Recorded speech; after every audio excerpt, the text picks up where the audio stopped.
Hello and welcome students. This is the new video of chapter reproduction in plants. This is the sixth part. So let's see.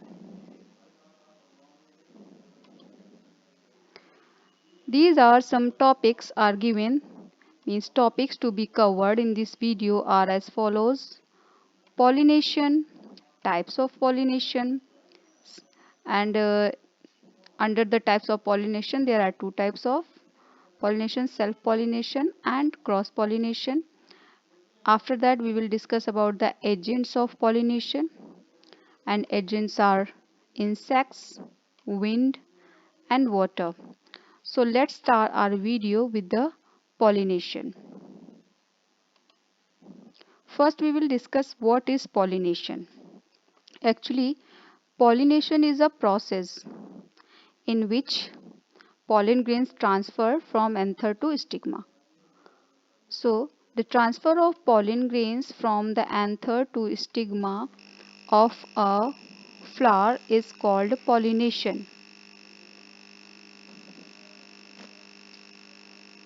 Means जब pollen grains का transfer होता है कहाँ से, anther से, और anther क्या है आपका मेल रिप्रोडक्टिव ऑर्गेन है और स्टिग्मा क्या है, फीमेल. यानी कि एंथर से स्टिग्मा जब मेल से फीमेल पार्ट पर पॉलिन ग्रेन्स जाते हैं, और पॉलिन ग्रेन्स क्या है आपके मेल सेल होती है, मेल रिप्रोडक्टिव सेल. ठीक है, तो जब ये स्टिग्मा पर जाते हैं तो इस प्रोसेस को क्या बोलते हैं, pollination.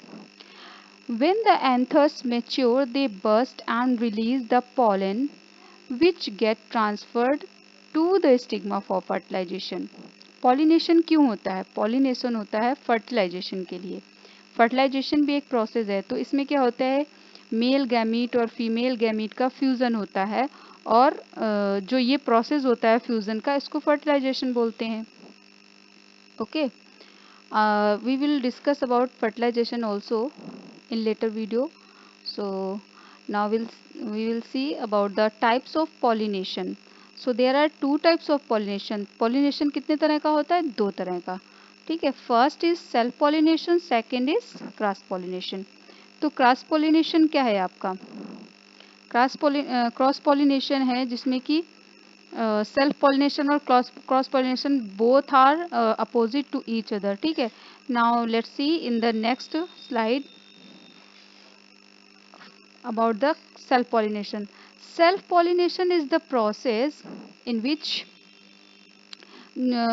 anther pollen grains from the anther transfer to the stigma of the same plant. ठीक है, इसमें क्या होता है, जो पॉलन ग्रेन्स होते हैं वो एक ही प्लांट के होते हैं. पॉलन ग्रेन्स और स्टिग्मा एक ही प्लांट पर, एंथर और स्टिग्मा दोनों जो सिचुएटेड होते हैं, तो उसी एंथर के, सेम एंथर के जो पॉलन ग्रेन्स होते हैं वो जाते हैं स्टिग्मा पर. ठीक है, अब इसमें क्या होता है, एक प्रोसेस होता है जिसमें कि ये मेच्योर होने के बाद बर्स्ट होते हैं, तब ये पॉलन ग्रेन्स रिलीज होते हैं एंथर से और फिर स्टिग्मा पर ट्रांसफर होते हैं.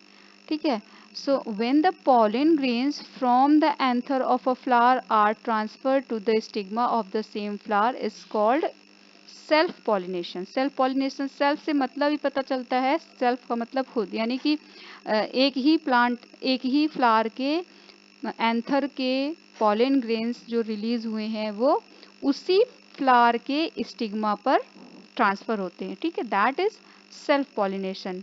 Now we will see about cross pollination. So what is cross pollination? When the pollen grains from the anther of a flower of one plant are transferred to the stigma of another flower on the same plant or that of a different plant of same kind, it is called cross pollination.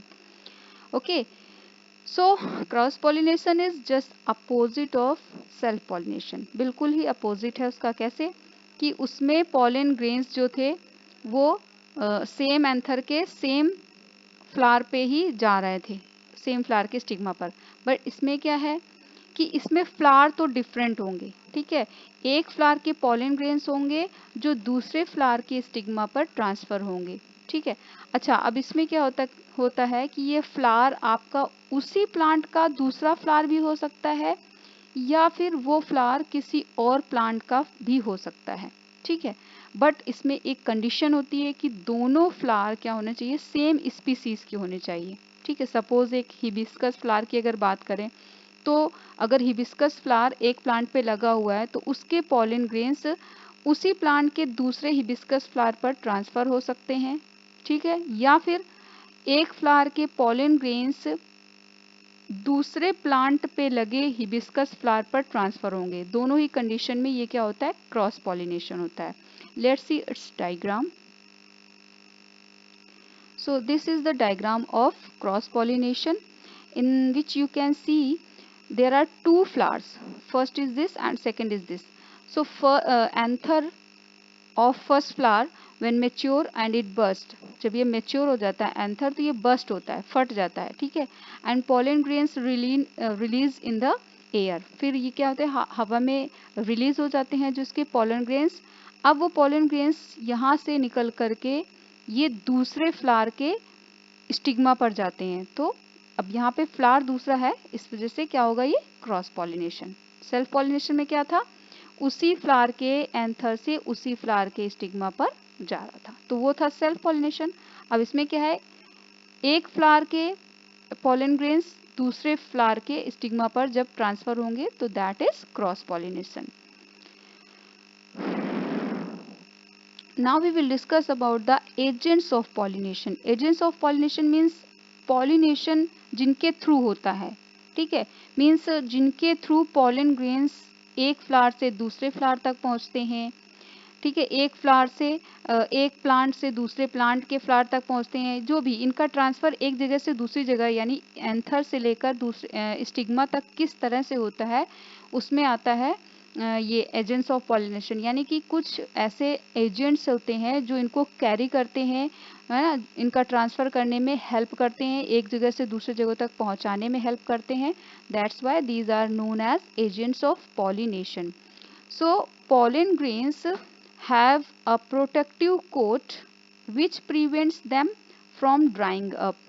Actually pollen grains जो होते हैं उनके ऊपर एक protective coat होता है। Protective मतलब सुरक्षा कवच एक तरह का, ठीक है। वो क्या करते हैं, उनको प्रिवेंट करते हैं, किससे, ड्राई होने से। अगर वो ड्राई हो जाते हैं तो क्या होगा कि वो फिर जर्मिनेट नहीं होंगे, जर्मिनेट नहीं होंगे तो फिर फर्टिलाइजेशन पॉसिबल नहीं होगा, ठीक है। तो प्रोटेक्टिव जो कोटिंग होती है वो उनको प्रिवेंट करती है इन हार्श कंडीशन से, उनको हार्श कंडीशन से बचा कर रखती है, ओके।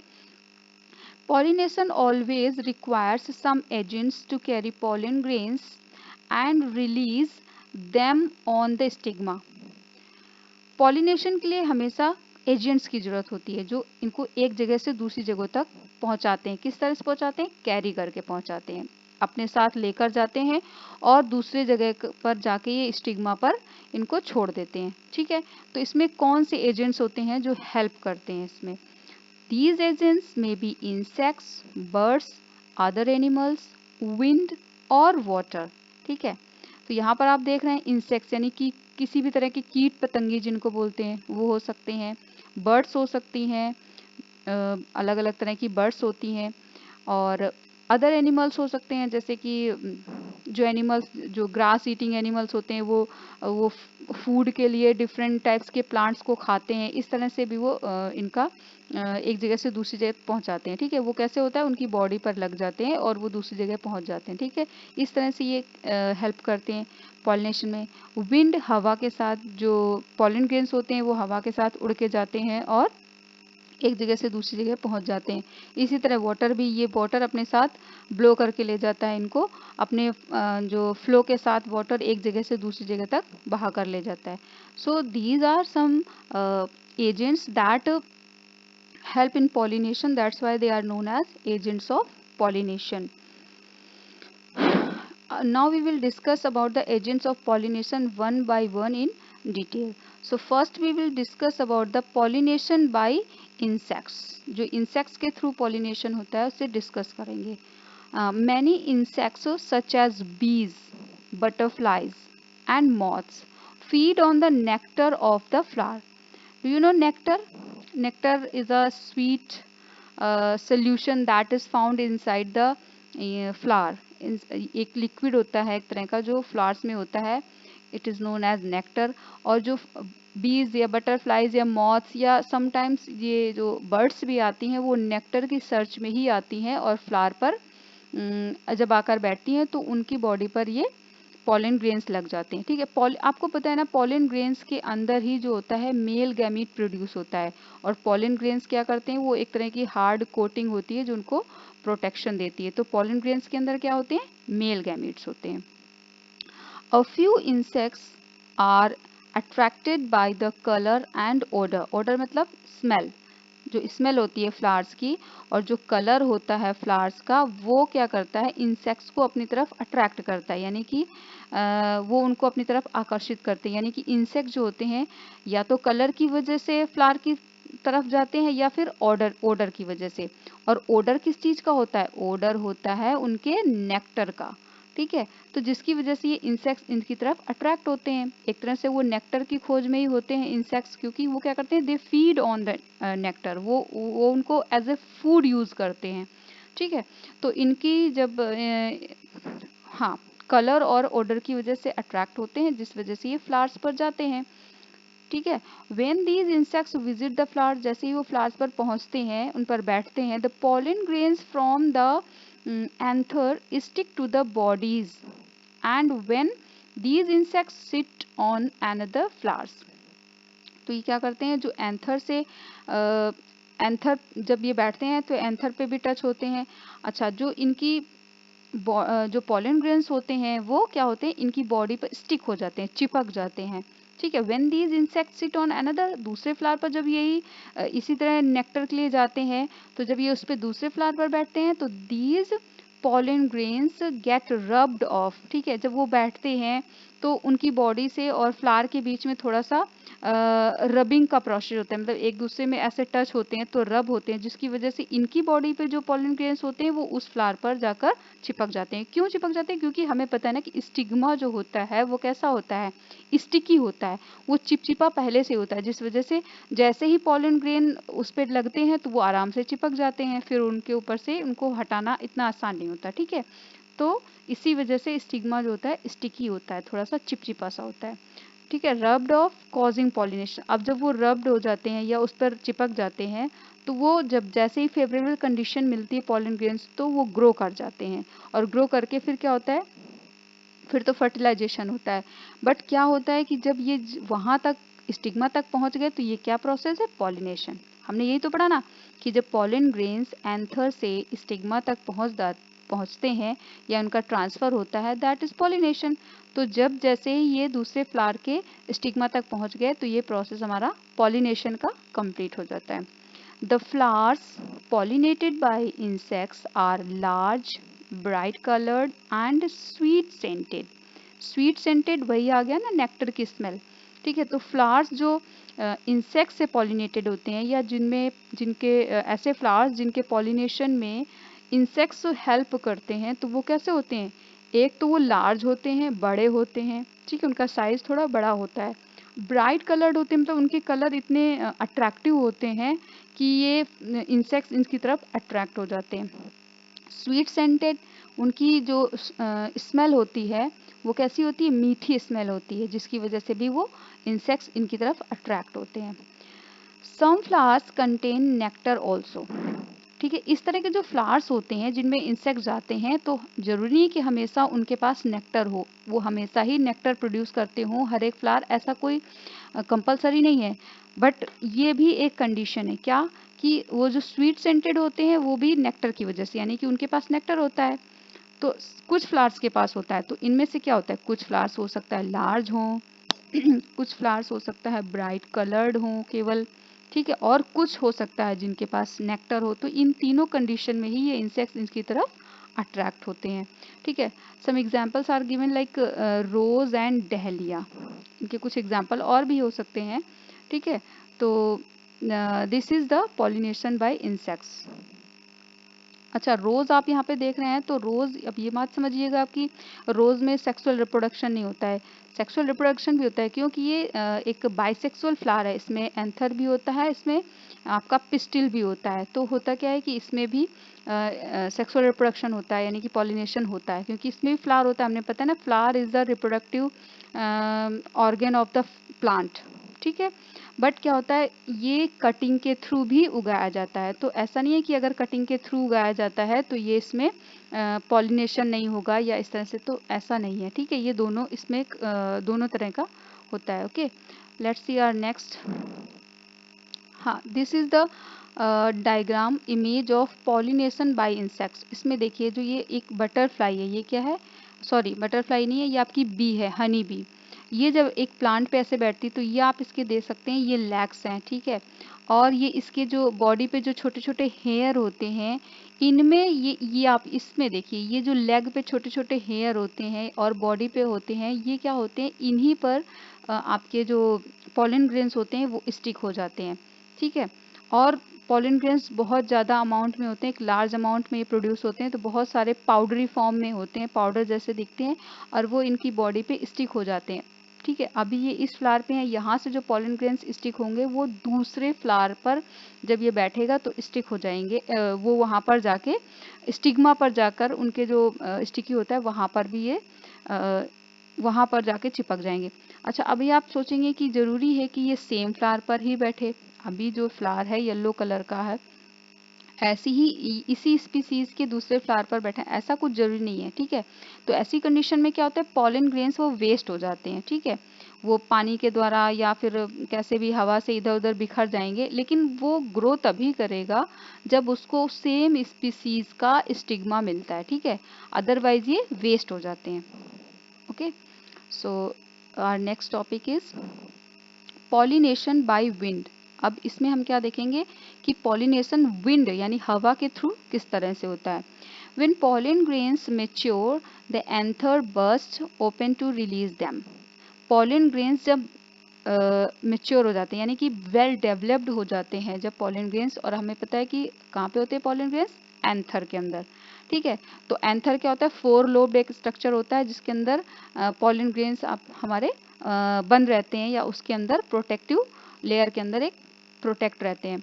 तो पॉलन ग्रेन्स जैसे ही अंदर उसके मेच्योर हो जाते हैं, वेल डेवलप्ड हो जाते हैं, अच्छे से डेवलप हो चुके होते हैं, तो क्या करता है एंथर फिर उसका बस्ट हो जाता है, यानी कि एक तरह से एक्सप्लोड हो जाता है, वो फट जाता है, ठीक है। और फटने के बाद में क्या होता है, ओपन हो जाता है, तो उसके अंदर से जो पॉलन ग्रेन्स होते हैं वो रिलीज हो जाते हैं, यानी कि बाहर निकल आते हैं। After that, the blowing wind carries mature pollen grains from one flower to another flower and helps in pollination, ठीक है। पॉलिनेशन के प्रोसेस तो मेन वही है कि एंथर से स्टिग्मा तक पॉलन ग्रेन्स पहुंच जाए, यही पॉलिनेशन है। अब वो क्या होता है, इसमें विंड हेल्प करती है। जब विंड ब्लो करती है तो वो अपने साथ मेच्योर पॉलन ग्रेन्स को भी कैरी करती है और एक फ्लावर से दूसरे फ्लावर तक पहुंचा देती है, ठीक है। तो that's why air pollination is done by wind. Wind pollinated flowers are found in plants such as grass, wheat, corn, sugar cane, rice and maize, ठीक है। तो होता क्या है कि जो इन प्लांट्स के फ्लावर होते हैं वो विंड पॉलिनेशन के थ्रू ही एक प्लांट से दूसरे प्लांट्स पर पहुंचते हैं। They are transferred by the wind because of their light weight. ये क्या होता है, इनमें इनका वेट बहुत लाइट होता है, बहुत ही हल्के होते हैं, जिसकी वजह से ये विंड से ईजिली कैरी किए जाते हैं। Okay, wind pollinated flowers are usually born in clusters. Actually, जिन फ्लावर्स में पॉलिनेशन विंड के थ्रू होता है, उनके फ्लावर्स क्लस्टर्स में होते हैं। क्लस्टर्स का मतलब ग्रुप ऑफ फ्लावर्स, यानी कि लार्ज अमाउंट में फ्लावर्स प्रोड्यूस होते हैं, ठीक है। और because they are very tiny, एक बहुत ही छोटे छोटे, कभी आपने ग्रास के या वीट के या सुगर केन के, राइस के, इस तरह के फ्लावर्स देखें, कॉर्न के फ्लावर्स देखें आपने, बहुत ही छोटे होते हैं और इजीली ये हवा से कैरी किए जाते हैं, ठीक है। तो अब इनमें से बहुत सारे तो हवा से इधर उधर गिर जाएंगे, वेस्ट हो जाएंगे, जिसकी वजह से क्या होता है, ये बहुत ही ज़्यादा लार्ज अमाउंट में इनका प्रोडक्शन होता है। जो क्लस्टर होता है यानी कि ग्रुप, ये बहुत बड़े ग्रुप में इनका प्रोडक्शन होता है।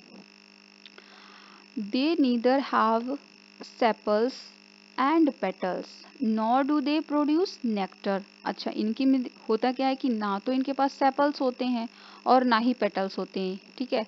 इसी वजह से कई बार हमें पता भी नहीं चलता कि ये इस प्लांट के फ्लावर हैं, क्योंकि हम नॉर्मली क्या जानते हैं, ऐसे फ्लावर हम उनको जानते हैं जिनमें पेटल्स होते हैं, कलरफुल पेटल्स, उससे ही हम पहचानते हैं कि ये एक फ्लावर है। बट ग्रास में, वीट में, शुगर केन राइस में ऐसा होता क्या है कि इनमें फ्लावर्स में कलर नहीं होता है, पेटल्स कलरफुल नहीं होती, जिसकी वजह से हमें पता भी नहीं चलता है कई बार कि ये इनके फ्लावर्स हैं।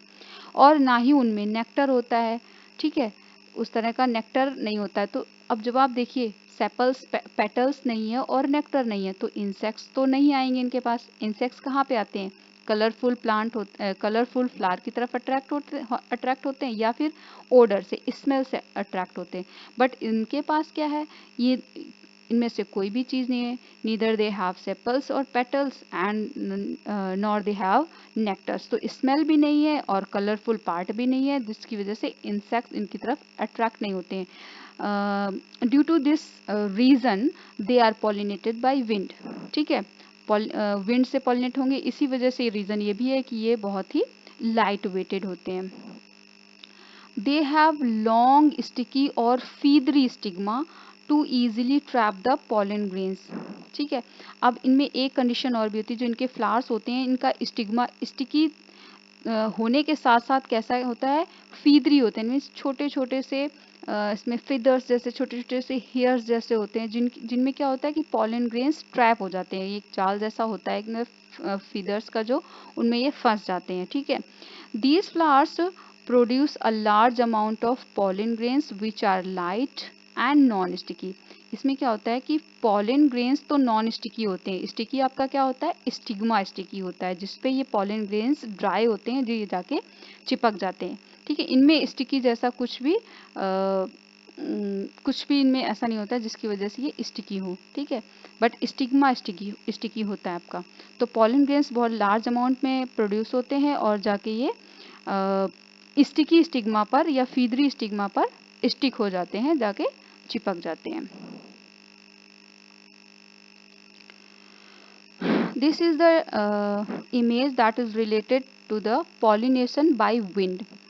In this diagram just see the this is the flower of grass flower. ये क्या है, grass flower है, ठीक है। grass flower में आप देखिए कि फीदरी stigma means it has a small tiny hair like structure, ठीक है, that's why it is फीदरी। अब ये वाला पार्ट जो आप देख रहे हैं, ये क्या है, स्टिग्मा है इसका।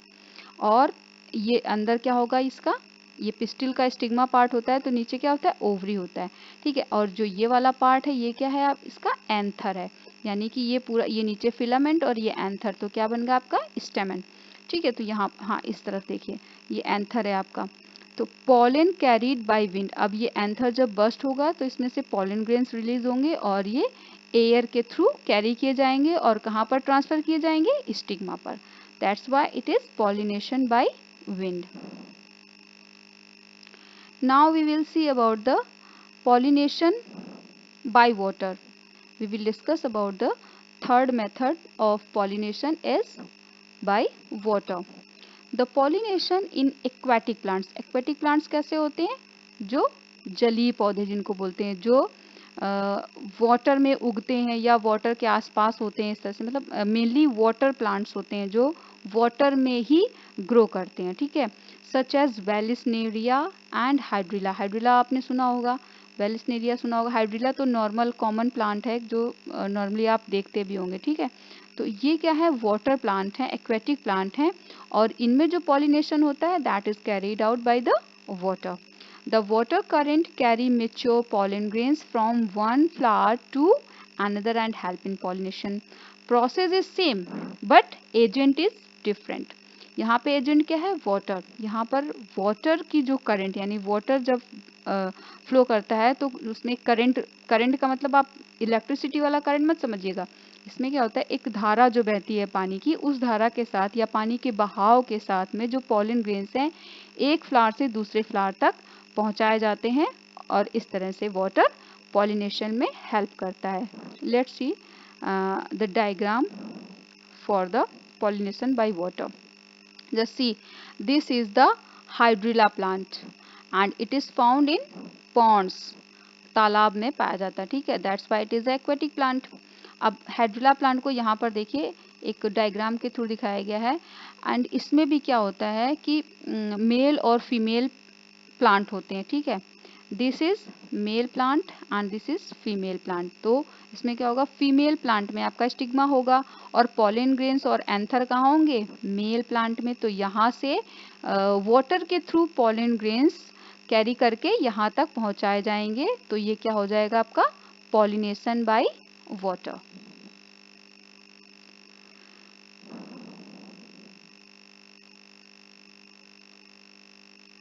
So this was for today. I hope you like this video and this video will help you understand about the pollination and different agents of pollination. So we will meet in next video. Till then, be safe, be happy, and bye bye.